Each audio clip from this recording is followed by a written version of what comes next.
ရှမ်းမြောက်မှာရှိတဲ့မြို့လေးမျိုးကနေတရားလေးစုပ်ခွာရန်အကြမ်းဖက်စစ်ခွေးတွေကတော့ပြောလိုက်တယ်ဆိုပြီးတော့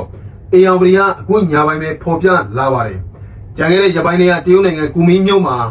မေလ7-13လို့မှာပြုလုပ်တဲ့ဆွေးနွေးမှုအတွင်းမှာတရားလေးနဲ့ဒါအကြမ်းဖက်စစ်ခွေးတွေတို့တွဲဆုံဆွေးနွေးခဲ့တာမှာတရားလေးထိန်းချုပ်ထားတဲ့မြို့လေးမျိုးကိုတလအတွင်းပြန်လည်စုပ်ခွာပေးရန်စစ်ခွေးတွေကတောင်းဆိုခဲ့ကြောင်းသတင်းမြေတွေထံကနေသိရှိရတယ်။တရားလေးထိန်းချုပ်ထားတဲ့နတ်မတူမိုင်းလုံးမိုင်းငေါနဲ့တရုတ်မြန်မာနယ်စပ်နိုင်ခမ်းမြို့တို့ကနေစုပ်ခွာပေးရန်အချိန်တလသာပေးမိကိုစစ်တပ်ကတော့ရာဇသံနေပေးထားကြောင်းအေယောင်ပရီရဲ့သတင်းမြေတူကပြောပြထားပါတယ်။တရားလေးကောင်းဆောင်တွေဘက်ကစစ်တပ်ကတောင်းဆိုချက်ကိုလက်မခံဘူးလို့ထင်ပါတယ်တဲ့စစ်ရေးရပြင်ဆင်မှုတွေနှစ်ဖက်လုံးရှိလာနိုင်ပါတယ်။စစ်ရေးရပြင်ဆင်လဲခင်ဗျာတရားလေးချင်းတွေကတစ်ဖက်ကစစ်ကိုတက်နဲ့တစ်ဖက်က MMD UWS နဲ့ဝိုင်းပြီးတော့နှစ်ဖက်ညှက်ပြီးတော့တိုက်ချုံပဲခံရမှာပဲအစိုးရကတသမန်နဲ့တွားနေတဲ့ဒီဒေါ်လာကြီးမှာမဟာမိတ်တွေအပေါ်ကိုစီလုံးညီညွတ်ပြီးတော့ရှိခဲ့မယ်ဆိုရင်အခုလိုအခြေအနေတွေဖြစ်လာတဲ့အကြောင်းတော့မရှိဘူးအခုဟာတော့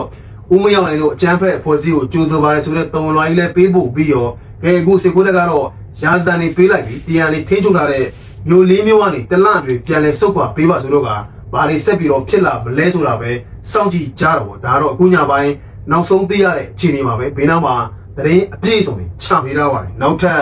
တိုက်ပွဲသတင်းတွေပဲကိုလှည့်လဲအောင်ပါမနေ့စောပိုင်းကတက်လာတဲ့ရခိုင်ပြည်နယ်ဘက်ကကျွန်တော်ဖတ်ပြပြဖို့မင်းကြံခဲ့တဲ့သတင်းကတော့ကြံခဲ့တဲ့ရပိုင်းတွေကတိုက်ပွဲတွေပြင်းထန်နေတဲ့ကြောက်ဖြူတောင်ပေါ်ဦးတိုက်ပွဲဒီကနေ့ပြန်လဲပြင်းထန်နေပြီးတော့စစ်ကောင်စီရဲ့ရေတပ်ထဲမှာရှိတဲ့နှုတ်ချံအင်အားတွေအကုန်လုံးပါထုတ်ပြီးတော့တိုက်ခိုက်နေရတယ်လို့သိရှိရတယ်တပတ်ကျော်ကြာလာတဲ့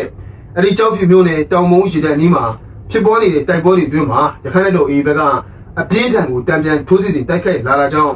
စစ်ကောင်စီဘက်ကတော့အသေးဆုံးနေများပြီးတော့သူတို့ရေတပ်စခန်းကနေနောက်ချန်အင်အား150ကိုပါတိုက်ပွဲကိုပို့ဆောင်ပြီးတော့တိုက်ခိုက်နေရကြောင်းရခိုင်သတင်းမီဒီယာတွေဘက်ကလည်းဖော်ပြထားပါတယ်အလားတူပဲအရခရလို့အေကိစ္စနဲ့အခုပတ်သက်ပြီးတော့ဒီငတိုင်းကျောင်းအမရအခု344ရဲ့အနည်းဆုံးနေရာထိအောင်ရောက်ရှိလာပြီလို့သိရပါတယ်ဒါကတော့ ARV တိုင်းဘက်ကသတင်းမီဒီယာတွေဖော်ပြချက်အရပါတော်လိုင်းကူပေါတပ်ဖွဲ့ဝင်တွေကပြီးခဲ့တဲ့တပတ်ကျော်လောက်တွေကအာမရ344ကိုအရှိန်အဟုန်မြင့်ပြီးတော့ထိုးစစ်တွေဆင်နေခဲ့ပြီးတော့ရှေးရကာကင်းတွေအကုန်လုံးကိုပါသိမ်းပိုက်ရရှိခဲ့ပြီးယခုအခါတက်ရင်းနဲ့အနည်းဆုံးနေရာတွေထိရောက်လာလို့ဆိုပါတယ်လေကြံခဲ့တဲ့ဂျပန်တွေကအာမရ344ကိုယာယီထိန်းချုပ်နိုင်ခဲ့ပြီးတော့တမျိုးလုံးမှာလည်းအာမရ344ကြာသွားပြီဆိုပြီးတော့မြို့ကန်တွေအကုန်လုံးကလည်းပြောပြထားတယ်အဲဒါကြောင့်မလို့လေဟိုမှာဒူတိုင်းမှုနဲ့တိုင်းမှုတို့ခေါင်းညစ်ဆန်ပြီးတော့ပသိမ်နာသခါထဲမှာရေရရာတွေခြေပြီးတော့ငကစားတွေကျွင်းနေရကြောင်းမနေ့ကညပဲကျွန်တော်ကိုယ်တိုင်ဖတ်ပြသွားခဲ့တယ်အခုလည်း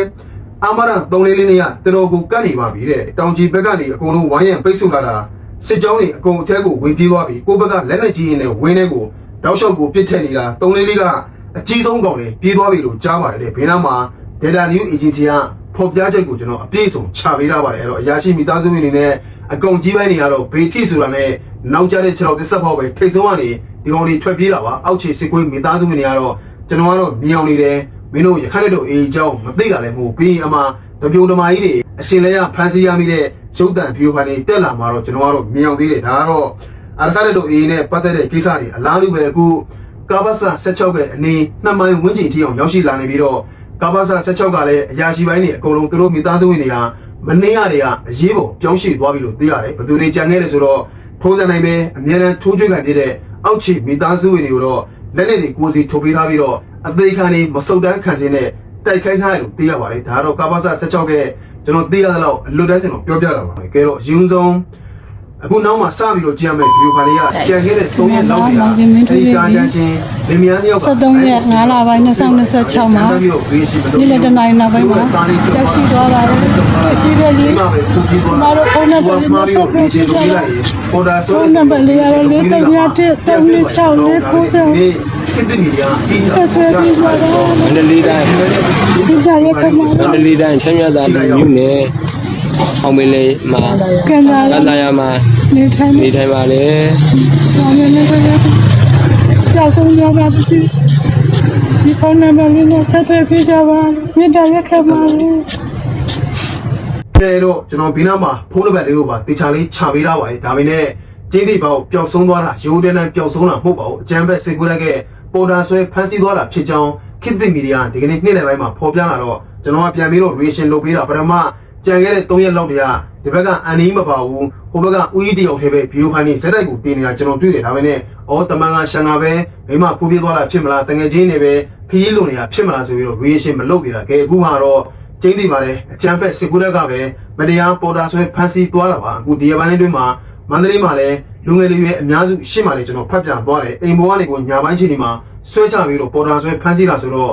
မိဘတွေခင်ဗျာမှာဘလောက်ထိစိတ်ပူနေလိုက်မလဲဗျာဟိုမှာမိခင်ဖြစ်သူဆိုရင်ရင်ကွဲတော့မယ်သူသားလေးကိုစိတ်ပူနေရတာမျက်နှာကိုကြည့်နေတာသိတာလေအဲ့တော့ကျွန်တော်ညီကိုတွေအိမ်ထဲမှာနေလဲမလုံခြုံတော့ဘူးနော်ငါရဲ့အိမ်ထဲမှာရှိပါတယ်ဆိုပြီးတော့ပေါ်သေးသေးမတွက်ပါနဲ့ရှော့မတွက်ပါနဲ့ကိုနင်းကိုမနဲ့ကြိုပြီးတော့ရှောင်ရရှိတာတွေရှောင်တာပါတကယ်လို့ပိုင်းရဆိုင်ရာရှိတဲ့လူတွေလည်းစစ်မှုထမ်းတင်တန်းကျောင်းမှာပဲဖြစ်ဖြစ်ထွေဦးယုံရက်ွက်ယုံနေမှာဒီညီလေးဓာတ်ပုံတွေ့ရင်လည်းကိုညီနေတာရှိရင်လည်းကိုညီပေးလိုက်ကြအောင်ဗျာမိဘတွေကြီးရတာတိတ်ပြီးတော့မပြေတဲ့ပုံစံနေပါပဲကဲတော့နောက်မှာလာပါပြီဟိုဘက်ရက်ကိုဘက်ကိုလှည့်လဲရောက်ပါအယိုးရင်ကြိုက်ကြတဲ့စစ်လော်ပြီးကြုံမျိုးမင်းတကောင်မှာတော့ငိုတံပိုင်နဲ့လိုင်းပေါ်တက်ပြီးတော့ဝေခံဖွင့်လာသွားတယ်တခြားမဟုတ်သူတို့ဘက်က